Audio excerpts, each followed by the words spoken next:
Hello and welcome to the SciFirst MovieTalk episode. So in this episode, I'm discussing the 2012 Aardman claymation animation, The Pirates Adventures with Scientists. Or, well, I suppose if you live in the UK, or indeed The Pirates Band of Misfits if you live in North America, Australia and New Zealand. I'm not quite sure what it's called elsewhere, but anywho, this marks the studio's 5th animated full-length feature. Directed by Peter Lord and based on Gideon Defoe's 2004 novel, The Pirates in An Adventure with Scientists, the movie, set in 1837, sees a band of misfit would-be pirates attempting to enter and compete to win the annual Pirate of the Year competition.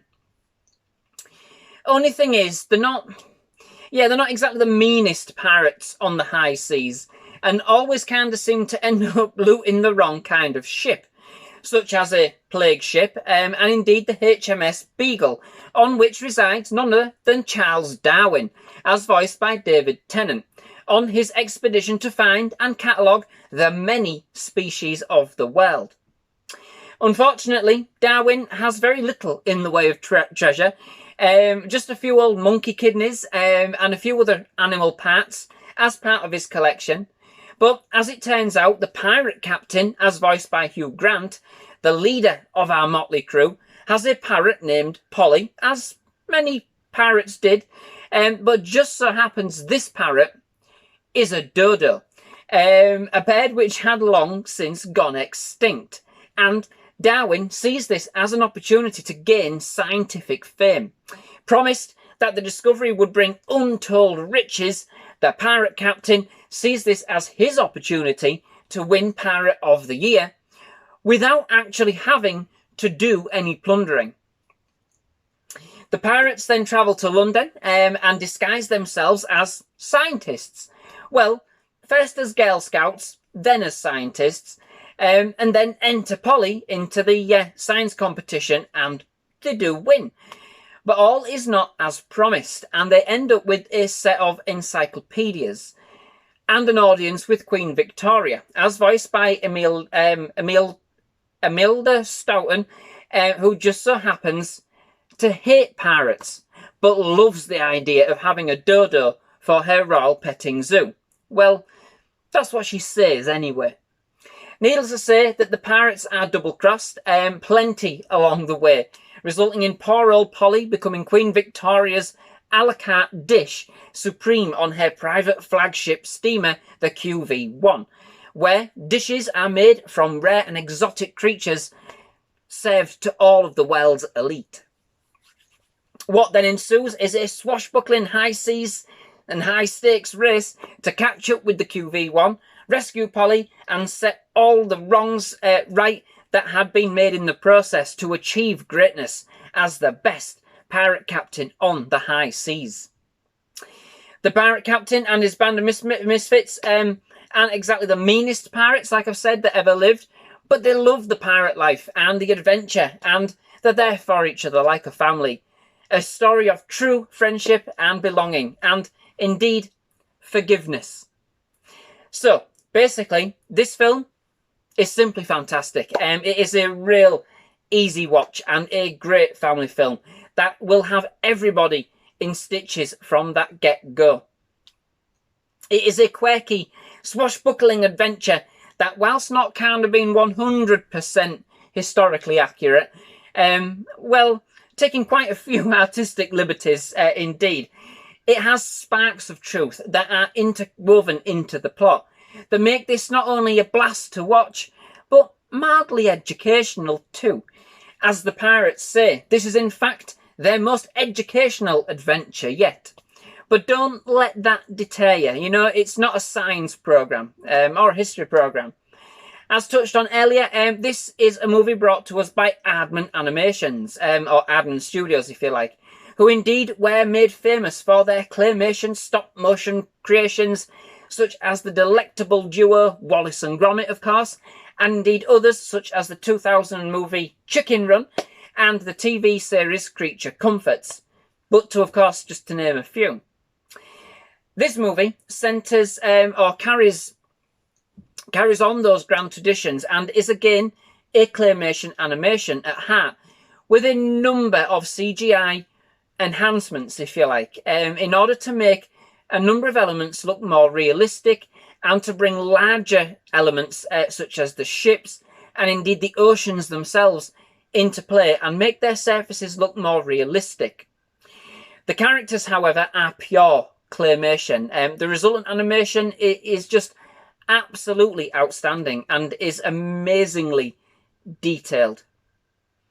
Okay, so this film isn't quite as iconic as Wallace and Gromit. You know, it was never really going to be. You know, that's going to be a very tall order to meet. But it does bring us a new and completely unique story, if albeit a bit bonkers at times, and some new and exciting characters with a real kind of lovable charm that will have you captivated from the off. In fact, one of my kind of main disappointments with the film is that there wasn't enough of the other characters. The pirates were supposed to be this band of misfits, but we really didn't get enough of the other pirates, if I'm honest. It would have been really nice to see just what kind of made each of them tick in a bit more detail and what made them different but strong in their own way, as they really were. But ultimately, the film was really about the pirate captain and Charles Darwin for the most part, which is a shame, I think, given the talent that was kind of involved in the film. But the characters are still fantastic, nonetheless. And indeed, we do have some great actors lending their voices to many of the roles. And indeed, it really does feel like they too had great fun in kind of producing this picture. With the likes of Martin Freeman, Salma Hayek, Ashley Jensen and Lenny Henry, there is some splendid comedy to be had. There really is. A couple of the voices are different depending on the UK and the US versions. I watched the US version just for info. I did actually pick up the Blu-ray when I was in the States back in 2012. But that's only really kind of for a couple of characters. For instance, in the UK version, two of the pirates are voiced by Russell Tovey and Ben Whitehead. And in the US version, they are voiced by Anton Yelchin and Roker, respectively.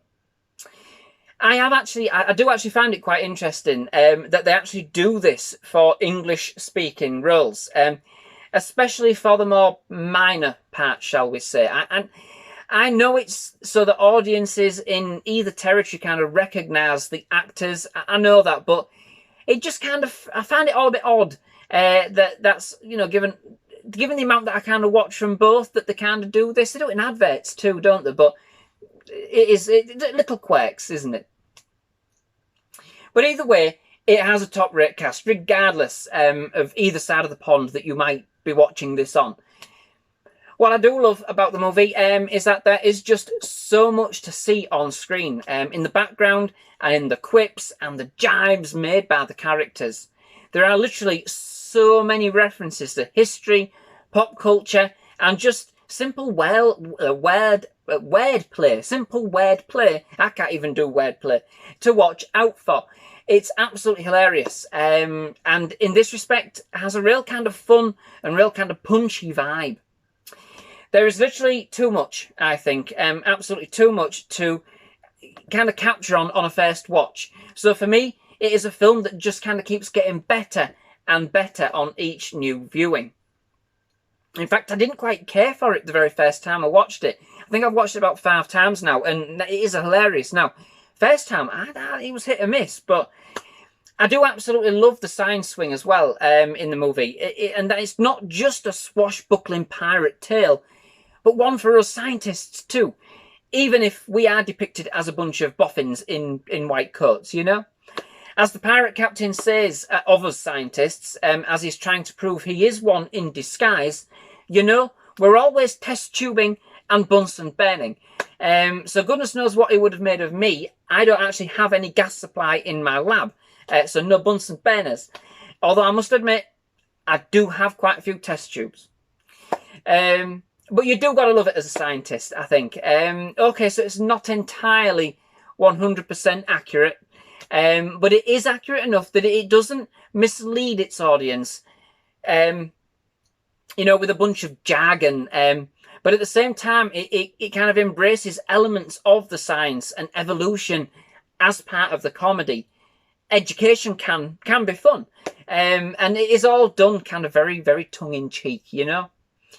It is indeed a very typically British production. Although I did watch the American version, like I've said, it's still British enough, you know. Keep the stiff upper lip, old chaps, and all that. It has a really old school kind of feel to the comedy as a result, and which I thought was a really nice touch and really does contrast very well against the more modern visuals that we have and the contemporary take on other elements, such as the dialogue itself. It has a punchy and a kind of a real upbeat soundtrack too, to match with some really kind of great British artists, such as Tenpole Tudor, the Pogues, Supergrass, the Clash, which really do add to this kind of quirky feel of the film and help keep everything feeling fresh and totally light-hearted with that distinct British flavour once more.